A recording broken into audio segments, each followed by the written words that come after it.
Based on the wonderful feedback I was getting from YouTube, I made a few changes.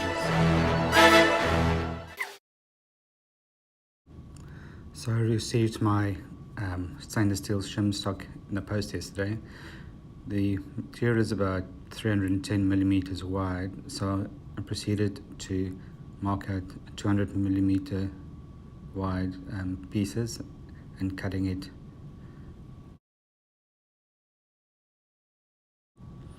The material is quite thin but quite rigid as well.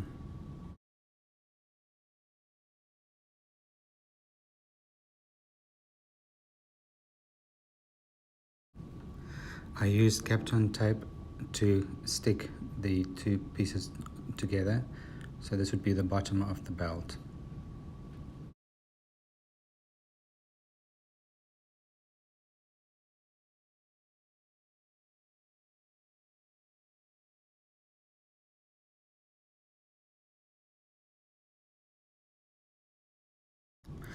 I wrapped the belt around the printer to see where I should trim it.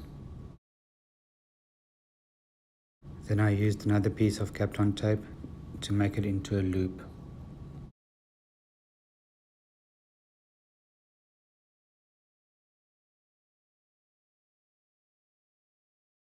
Because I mostly print PLA, I decided to use this blue masking tape to put on the surface.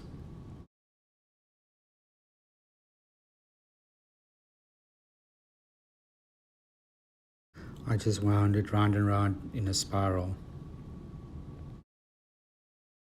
and the result looks pretty neat.